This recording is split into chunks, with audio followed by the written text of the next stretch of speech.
welcome to the latest episode of Lovewell. I'm trying to do this at this time of night, so wish me luck. I had a really busy day today, and I meant to get a bunch of vlogs filmed, and it didn't work out that way. So it is now, the sun is setting, got my ring light on so I can get enough light to do this episode. So this one is, I'm just going to read some snippets from my favorite books. I've been asked time and time again about how I kickstarted my interest in self-discovery work and spirituality. I like to not be dogmatic, so I don't label myself. I say that I am a spiritual person. I think I borrow from all sorts of faiths, and I kind of have an idea of the things that I believe in and the ways of critical thinking that serve me. I like to do a lot of self-work, so taking a look at my patterns and my habits that I've had in my life and diving into them and trying to get to the root of why I was making the choices that I have made in my life. And I think the further I deep dive into explorative work on myself, the closer I am to myself and having a better understanding of who I am and the things that are important to me. And it helps me stay on the right track. I'm hearing noises from upstairs, so I'm going to see how long this lasts. So I wanted to share with you a few of the books that I have read over the years. I started my work in this area in 2012. I'd gone through a breakup with someone who had some destructive behaviors and someone who was just sort of going through it. And I definitely, I absorbed a lot of the impact of that. And through the breakup, I felt really isolated and afraid. And so many of my patterns started to come to light. I just thought I pulled a bunch of books from, I have a room in my house called the Zen Den. It's this like beautiful little wooden cabin, and it's our library essentially. So people come and stay in the Zen Den and they pick up a book and they read it. And I love that idea that people are reading the words that I read so many years ago during such a transformational period in my life. So I'm going to just read a little bit from each one. And I really am grateful that people have asked me about this and that there is an interest in books to get you started on this journey if you're interested. And I highly recommend it to everyone. So this author is Pema Chodron. I may have said that wrong. It's called Living Beautifully with Uncertainty and Change. And so I got this book back when I was navigating that breakup, and I'm really having to deep dive very, very quickly into just a new way of being, a new life, and you had to move out to a new place. A lot of my friendships broke up. It was such a new beginning for me, and it was, change is very scary. And I think as a mid-20s gal, it was particularly challenging, but of course, the blessing in disguise that I really needed. Okay, so I'm going to just read a little snippet from chapter 5. It's called Staying in the Middle. A mean word or a snide remark, a disdainful or disapproving facial expression, aggressive body language, these are all ways that we can cause harm. The first commitment allows us to slow down enough to become very intimate with how we feel when we are pushed to the limit, very intimate with the urge to strike out or withdraw, become a bully or go numb. We become very mindful of the feeling of craving, the feeling of aversion, the feeling of wanting to speak or act out. Not acting on our habitual patterns is only the very first step towards not harming others or ourselves. The transformative process begins at a deeper level when we contact the rawness we're left with whenever we refrain.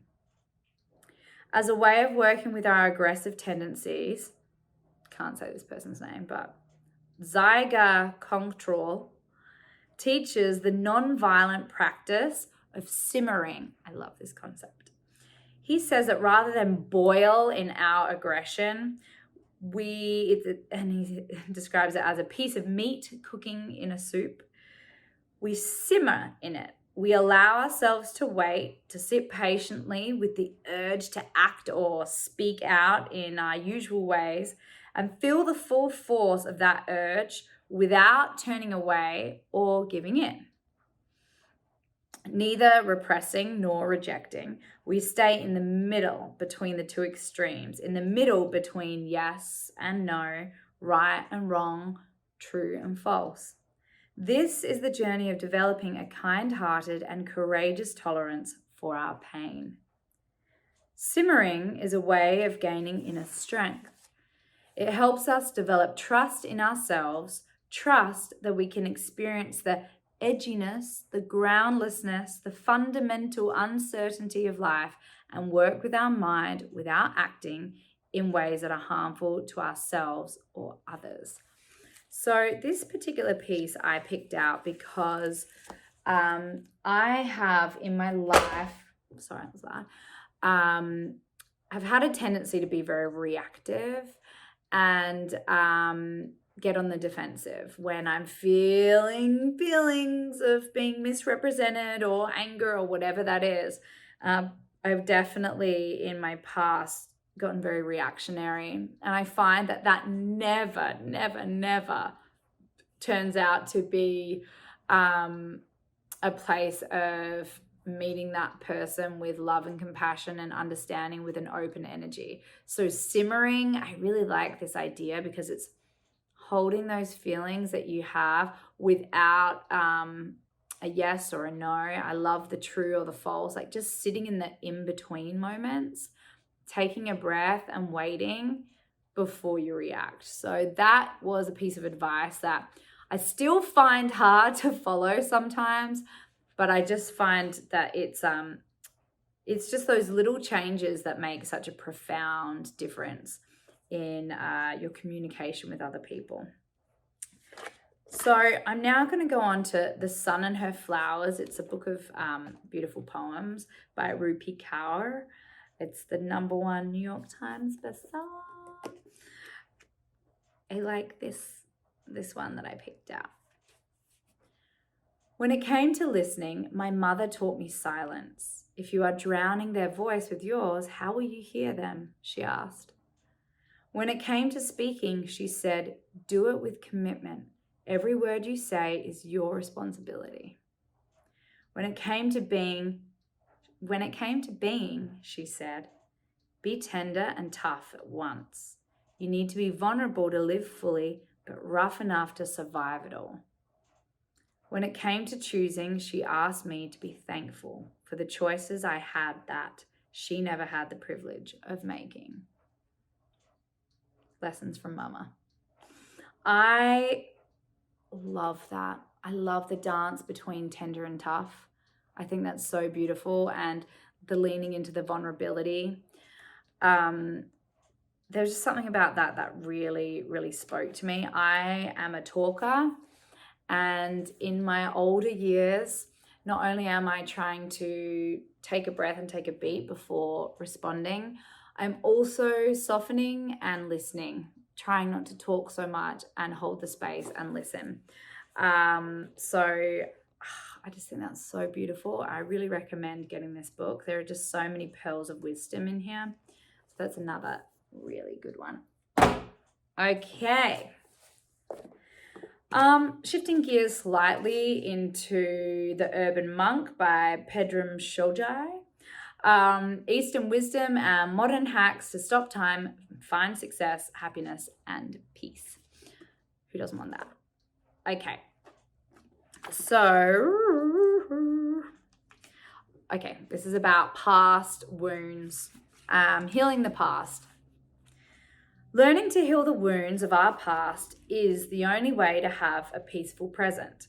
We all carry around tremendous burdens and judgments from our past. Using the previous practice, which you can read about if you get the book, once you're in an enhanced loving state through meditation, so you could do a loving kindness meditation prior to starting this, you can isolate a feeling that has been haunting you and apply this sphere of unconditional love to it. Wrap it and envelope it. Bring white light to it and see its charge turn back to positive. Once you've done so in the present, then trace back along the timeline into the past and try to find a triggering event that created this polarity reversal. Go back into your mind's eye and heal the event in the past. See the charge shift back to positive before you move on. You may find several instances. Deal with them one by one and work to heal each of them. Eventually, you'll find the original event that triggered this energy in the first place. And it's really super powerful when you do that. And you can heal it.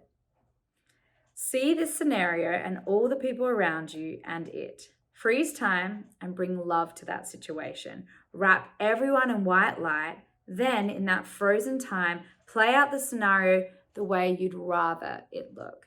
I have personally done this many times, and I journal about it, and it's so healing and freeing, and I give it enough love and light that actually that feeling dissipates. The tense feeling I have surrounding really challenging things from my past, it really can just start to crumble and go away. So see it clearly and imprint your consciousness with this vision. Anchor it in your heart and reinforce this rewrite and support it with love. Seeing it and feeling it are critical pieces.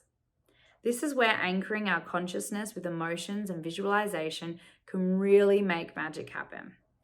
Over time, this practice will change your life and free you from the heavy burden of emotions you've been dragging around. So I love that. I've done that time and time again, and it sucks. Like it can be really painful, deep diving into past hurts and opening up old wounds. But without doing the work, the wounds will continue to be there, and they're gaping and they're open, and they will manifest themselves in ways that you would least expect, but they'll come up and they'll come back at you. So you really have to go back in, unpack it all, feel the feelings, work on it, change the story, rewrite your narrative, and then move forward. Hi. Sorry, I got interrupted. I've put a movie on now. That's what you can hear in the background. So I have about 5 minutes and I can quickly finish off. This is the last book, If the Buddha Married. One of my favorite books, it says, For Creating Enduring Relationships on a Spiritual Path by Charlotte Castle. I hope I said her name right, Castle. This doesn't just apply to those of us in relationship.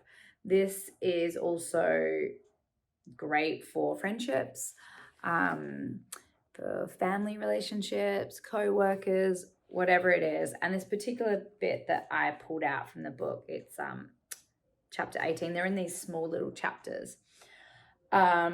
It's called That's Not What I Said. Notice Your Interpretations. I think this just is relevant to everyone. Okay. Buddhism talks about clear seeing in the present. Hearing what people truly say without adding our own interpretations allows us to see our partner or friend or whatever in current time rather than through the haze of our conditioned mind. We all adopt filters through which we see the world. Some people call these our core beliefs or false core beliefs. I'm stupid, I'll always be left. I must be perfect, I'm second best, and so on. From this base, we spin a web of other interpretations. If I act stupid, you won't respect me. If you confront me, it means you don't love me. On the path of awakening, we need to realize it is our own filters that create our interpretations of what is taking place around us. It is amazing how we can twist and rearrange and mold what someone has said or done to prove our basic core beliefs about ourselves. We need to step back and return to reality by asking, what actually happened? What did my partner really say verbatim? If you pay attention to the meaning you attribute to others' words, you are likely to discover the filter through which you see the world. I'm moving on to the next page here. To move beyond our automatic interpretations, we need to first acknowledge that they exist. Once we can say to ourselves, oh, that's the I'm worthless filter, or the I'm afraid of being left filter, or the I'm not good enough filter, we start to see how we are misperceiving others. The more we recognize that our filters are not who we really are, the more we can step back and see beyond them. They come from interpretations we made based on earlier experience. Hello. We took them on, but now we can recognize them and we can see beyond them. I love this so much.